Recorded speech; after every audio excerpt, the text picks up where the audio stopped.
welcome to the Butterfly Empire. It is me, your Butterfly Queen.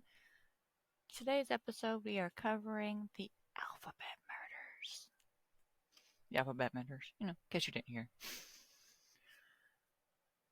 Also known as the double initial murders, it's an unsolved series of child murders between 1971 and 73 in Rochester, New York. So all their victims were girls aged 10 or 11 whose surname began with the same letter as their first name. So Bobby Beatrice or Candy Center. I don't know, the same letter.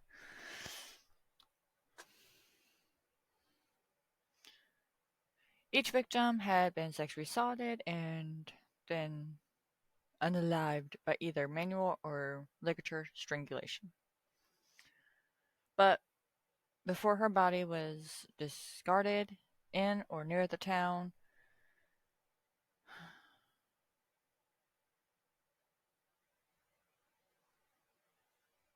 wait, I have to say this whole sentence or you're not going to understand. Before her body was discarded in or near a town or village near Rochester with the name beginning with the same letters as the victim's name. So first, last name, same letter. Near, around, or in a town that has that same letter.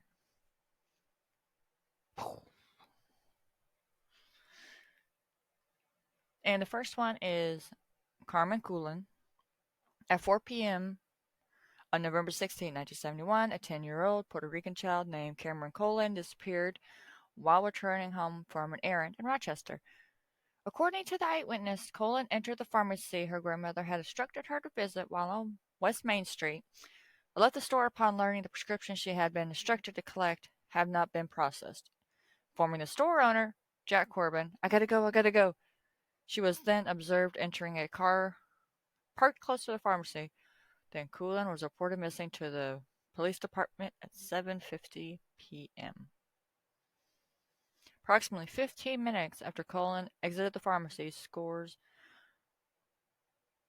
motorists driving along Interstate 490 observed the child, naked from the waist down, running from a reserved vehicle belonging to a dark-colored Ford Pinto hatchback.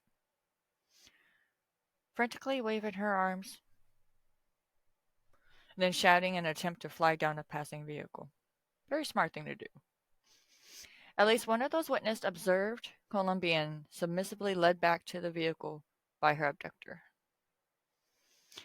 2 days later, two teenage boys discovered Cullen's partially nude body in the gully not far from the Interstate 490, close to the village of the Churchville. This location was approximately 12 miles from where Cullen had been seen alive. Her coat was discovered in a culvert some 300 feet from her body. Ow. Right? I just found that I had a boo-boo. Brutal. Ow. However that happened. Whatever. Some 300 feet from her body, her trousers were only discovered on November 30th, close to the service road near numerous motorists had observed her attempting to escape her abductor. Gonna need more coffee here in a little bit. An autopsy revealed that in addition to having been essayed, the child had suffered a fracture to her skull and one of her vertebrae before she had been manually strangled to death. Furthermore, her body had been extensively scratched by fingernails. Okay, I gotta think on that one.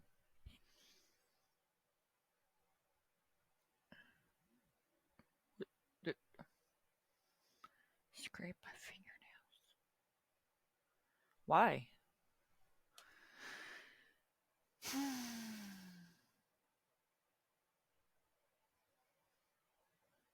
But anyways, New York papers initially offered a combined reward of $2,500 for information leading to the arrest and convicted of the murder, and all information each publication revealed was released to police. Numerous local businesses and residents added private donations to the board, founding gradually. Excuse me. Let me put this down. There you go. Come. Stay there. Don't move.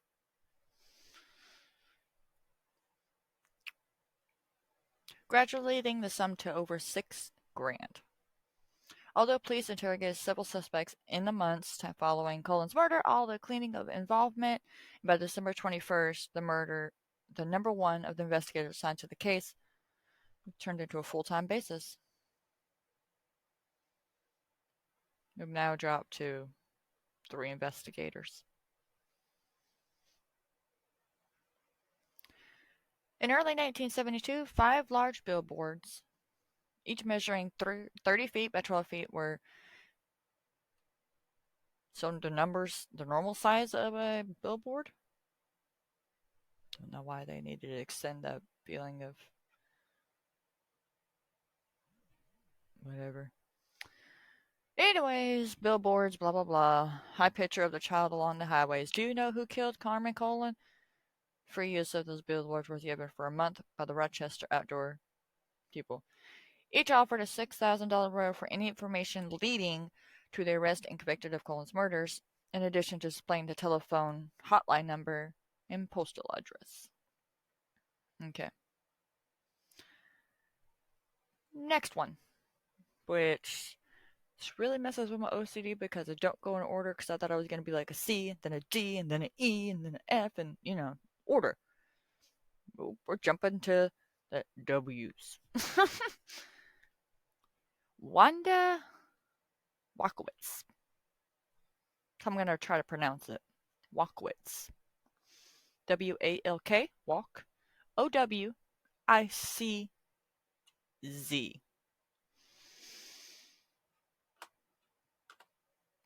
We're going to... Yeah, we're just going to pronounce it that way. Not going to butcher it no more. Nope. 17 months later, here we are. At approximately 5 p.m., April 2nd, 1973, 11-year-old Wanda Walkowitz disappeared from the east side of Rochester while returning home from an errand. According to the owner of the Walkowitz, had been instructed to visit.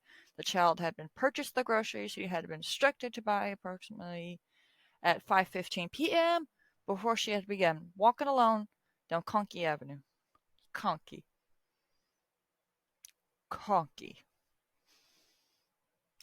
Weird names. That is totally against me today. I'm sorry. Anyway, she was reported missing by her mother, Joyce, at 8 p.m. So, what I'm gathering already is back in the day when children were able to roam the streets, buy the cigarettes, buy prescriptions, buy groceries. This is when this has happened.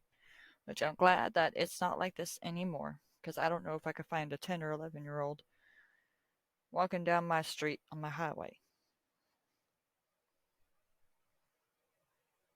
I would call the police instantly, like, why are you alone?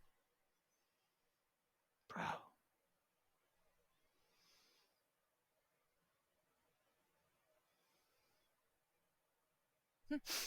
Okay. Police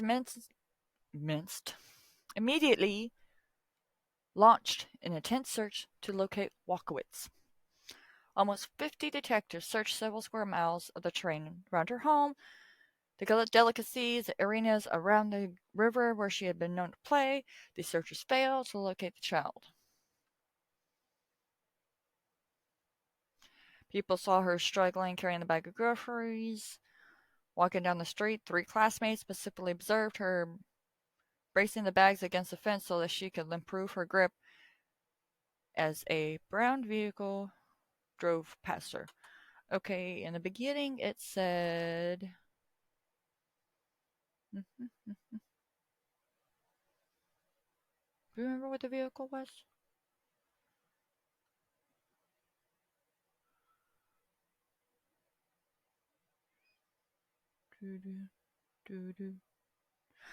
Ford Pinto hatchback, dark colored. That's what it was. Gotta remember that. Okay.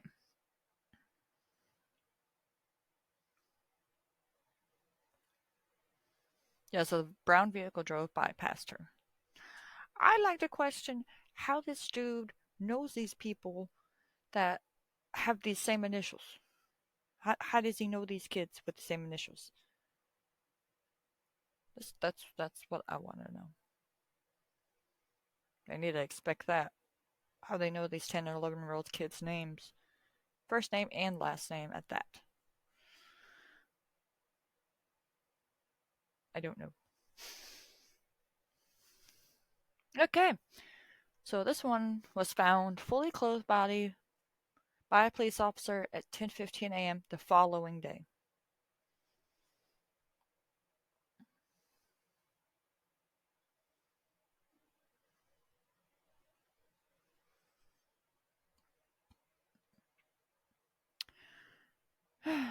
Discarded at the base of the hillside along the access road of State Route 104 in Webster, approximately 7 miles from Rochester.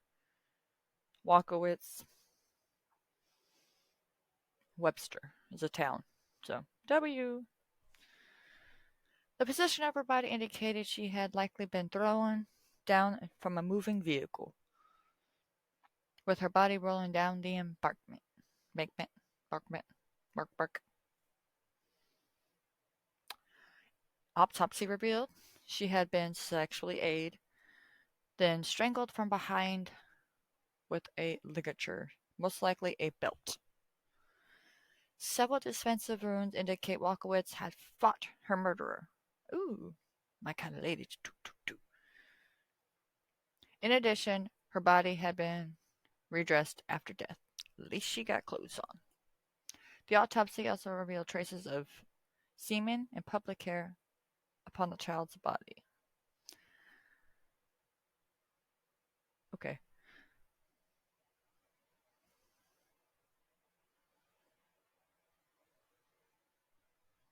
Furthermore, several strands of white cat fur were found upon her clothing, although the Walkowitz family did not own a pet with fur of this color. Does he have a cat that he brings into his car? Does he recently picked up one? Is it not his? Did he steal the vehicle? Hmm. Anyways, as been with the same case of Carmen Cooley, investigators established an anonymous telephone hotline in addition to distributing numerous flyers throughout the Rochester, appealing the information, a reward of 10 grand for information leading to the arrest and conviction of Wallowitz murder was also established. These police inquiries produced an eyewitness to inform investigators that Wallowitz had been walking home from the store on the evening April 2nd. He had observed the child standing along the passenger side door, large brown vehicle. He had observed the child, dyslexia, come on me, consorting with the driver. This eyewitness is unable to obtain a clear view of the occupant of the vehicle, although the location of these sightings was just 2/8 of a mile from the Walkowitz home. Another person called in and informed investigators she had observed a man forcing a red-haired girl matching Wallowitz's description into a light-colored Dodge Dart on Conkey Avenue, Conkey again, that word, between 5:30 p.m. and 6 p.m. on the evening of the disappearance. The Rochester Police Department dismissed any suggestions of a link between the murders of the Colin and Walkowitz. Although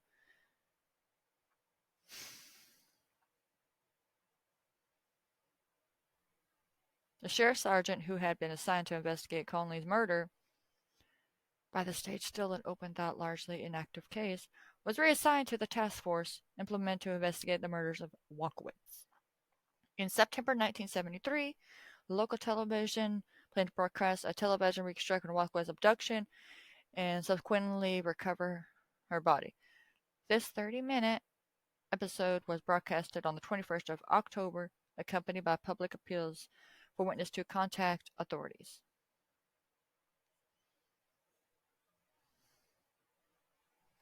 Over 200 people called, they're from the public. No useful leads of any kind. They're all useless. They try their best, but mm-mm. Nothing. And the last one. Michelle Mienza.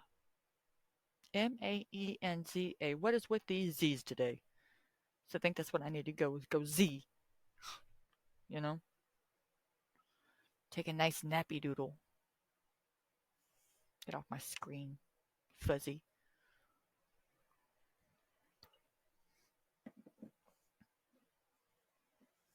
Stay coffee. Don't you run away. I need you. Okay, 7 months later, on the evening of November 26, 1973, 11-year-old Michelle Mienza was reported missing by her mother, Carolyn. Hmm. Sorry, inside joke. She failed to return home from the school.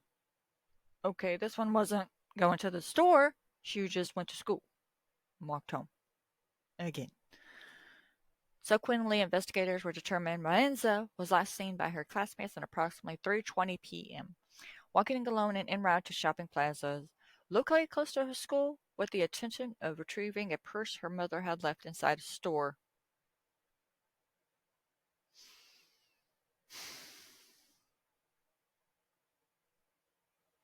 Really? I thought this was she was detective going home, but no. Of course, it involves a child going to a store.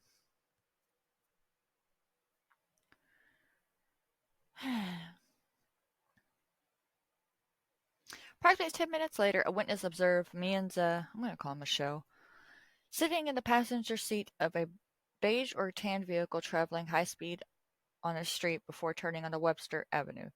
According to the witness, the child had been weeping. Crying. At 5:30 p.m. on November 26, a motorist observed a man standing by a large beige or tan vehicle with a flat tire, parked along Route 350 in the town of Walworth. Holding a girl he strongly believed to be Michael. Michael. I'm done.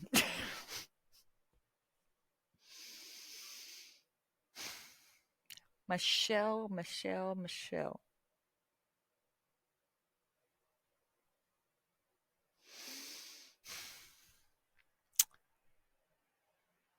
Yeah. I'm firing myself today. I'm done. But y'all have it from here. Y'all figure it out. Y'all do it yourself. I'm done here.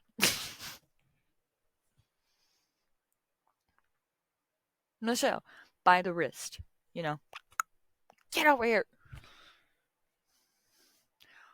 When the motorist had stopped to offer assistance, the individual had deliberately grabbed the girl and pushed her behind his back.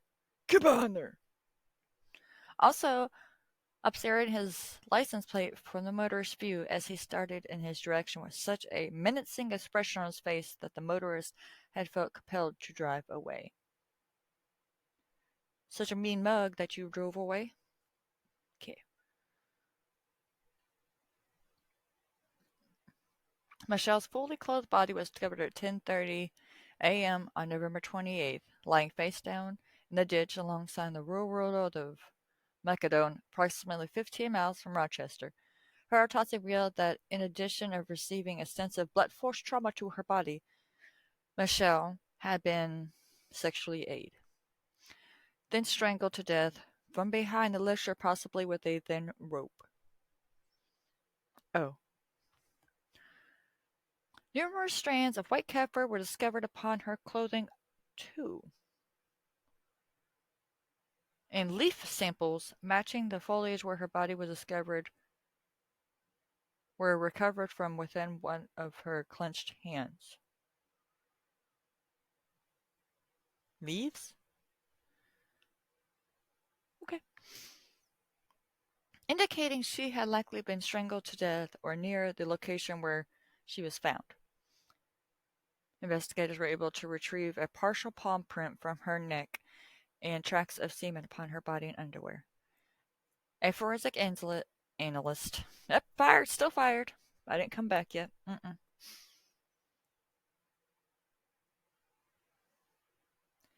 Analysis of the contents of Michelle's stomach revealed traces of a hamburger and onions which had been consumed approximately 1 hour before her murder, giving the earlier repercussions of the girl being reported matching Michelle's description, having been seen in the company of a Caucasian male with dark hair, ages 25 to 35, approximately 6 foot tall, and weighing 165. Both at a fast food restaurant in the town of Penfield at approximately 4:30 p.m. on the afternoon of her disappearance alongside Route 350 approximately 1 hour later. Y'all are gonna have to deal with me mispronouncing her name apparently because I fired myself and I can't speak because the squirrels spoke to me wrong. I don't know. Don't ask me. I'm just having a rough day. Gee, stop judging me. Funerals. Cameron Colin, Wanda Walkowitz, Michael Mienza were each laid to rest. Colin's funeral, Carmen, was conducted on November 22nd, 1971. Her funeral mass was attended by 200 mourners. Walkowitz was laid to rest April 6, 1973. She was laid to rest in a small white and gold casket following a service officiated by a reverend. Mienza's funeral was held at Corpus Christi Church. Ooh, I know that one. On December 1st, 1973, her open casket funeral service was attended by the scores of mourners. At the conclusion of Michelle's funeral service, her father, Christopher, stated the other mourners, "She was a sweet girl. She didn't fight much." So, investigations now. Let me repossess myself so I can get y'all face to face. Other child murders generated intense public outrage.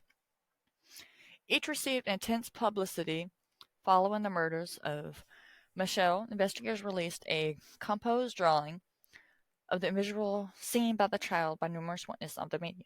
They also installed a telephone hotline exclusively devoted to the manhunt for the perpetrator. Oh, I can say that word just fine. Whom they strongly suspect had committed all three murders, was again offered to anonymities. Anonymities? Yeah. Yeah. Mm-hmm. Y'all have at it. I'm done. Just kidding. I have to finish this. But y'all can finish it seriously. You can just like hit the pause button and go search this for yourself. Just, you know, you don't gotta hear me butcher these words. Anonymity, anonymity, anonymity. We're gonna get this right. Work with me. Was again offered to any caller. Offered any information. And a reward was again offered to any information leading it to the arrest and conviction of the perpetrator.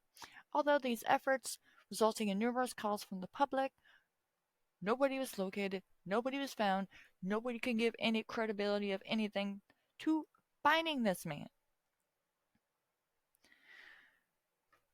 Investigators interrogated more than 800 potential suspects and related to the Alphabet murders. The perpetrators of the homicides were never caught, and the case remains unsolved as each child hailed from poor Catholic families. Ooh. They had few friends and had recently experienced issues such as bullying, poor academic performance at her school. Investigators have not discounted the possibility the murders have been employed by or held knowledge of the practices of or social service agency in efforts to initiate contact with or gain the trust of each victim.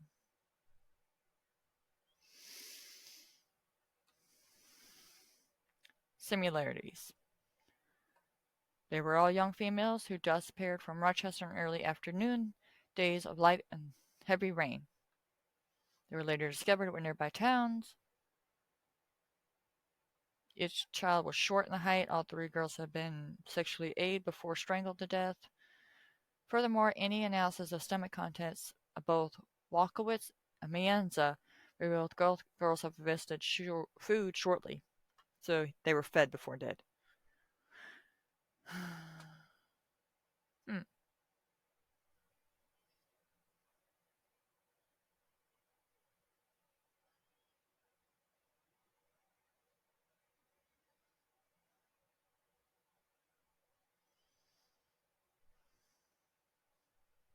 No, the rest of that's just explaining what I've already read to you. Now, let's jump in to suspects. Miguel Colon, which is related to Carmen Colon, her uncle. Blah, blah, blah.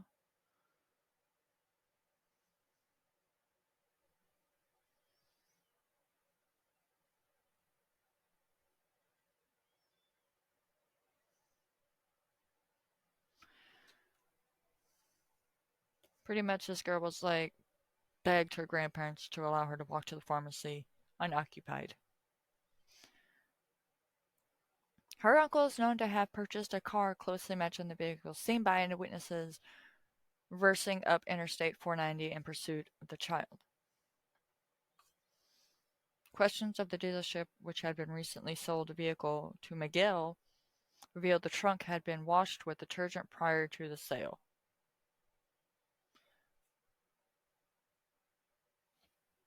His little hair is bothering me. I'm sorry.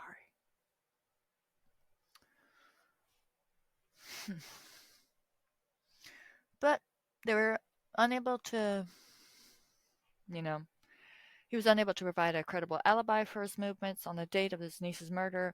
No individual could locate the carbon, corroborate his claims. Corroborate his claims. I'm so glad this thing doesn't go in alphabetical order regarding his whereabouts. But besides evidence, no physical evidence was located. But sadness to this moment of he committed suicide in 1891 at the age of 44, following an incident of domestic violence in which he shot and wounded both his wife and his brother.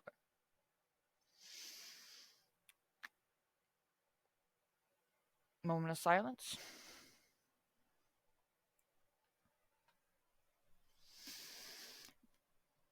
Dennis Termini, 25-year-old Rochester firefighter,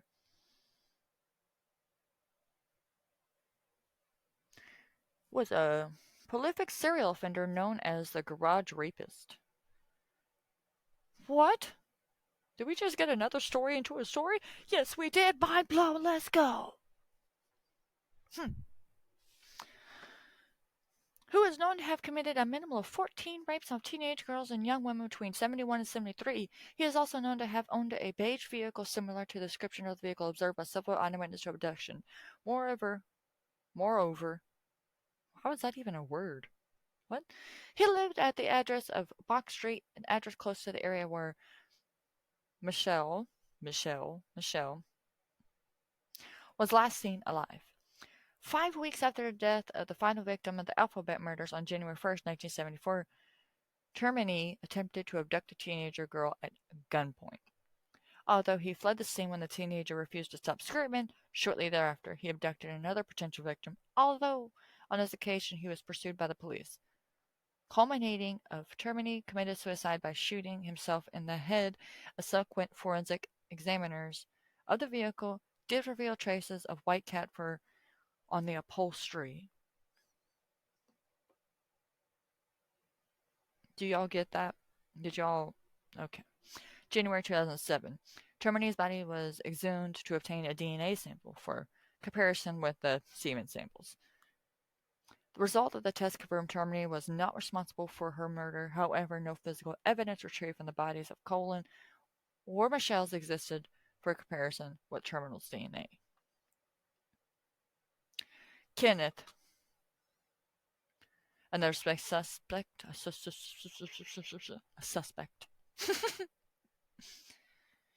He was an ice cream vendor. He is known to work close to the places they were found.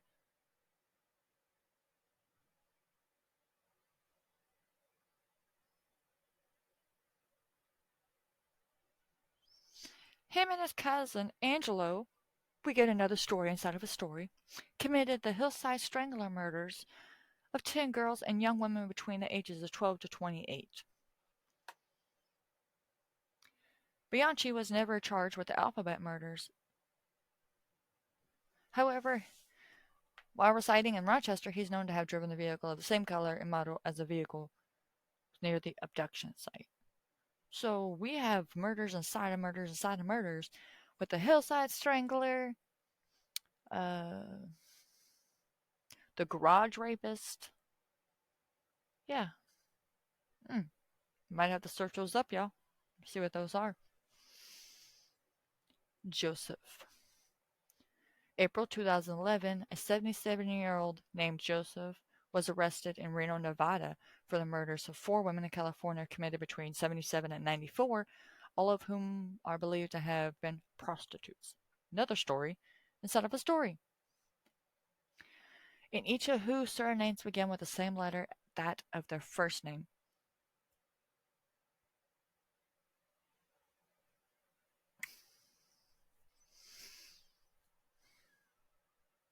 His DNA did not match the semen samples.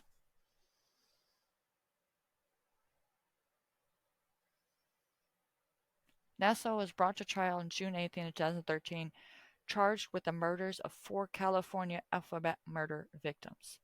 He is unanimously convicted of each murder on August 20th. November 22nd, 2013, Nassau was formally sentenced to death.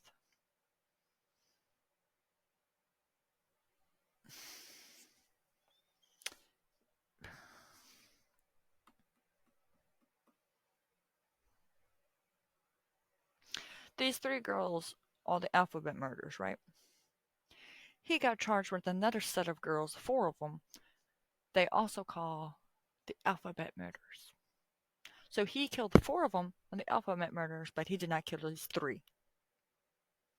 Sorry about that. Talking and finger movement. Sorry. I cannot walk and chew gum. Sorry. So, we're getting to the end. 1995, the mother of Carmen made her first public statement regarding the murder of the daughter.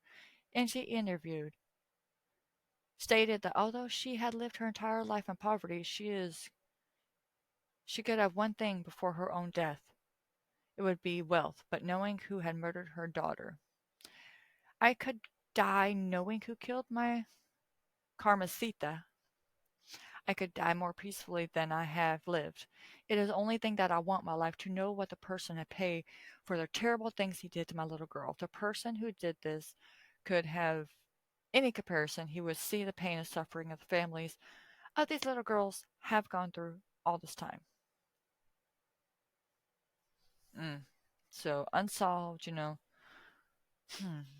that's crazy. But that is all. It's a short one, my ladies and gentlemen. 30 minutes of a video compared to the hour one I did last time. But that's fine. That's cool. We got this. Thank y'all for stopping by. We love y'all. Mwah.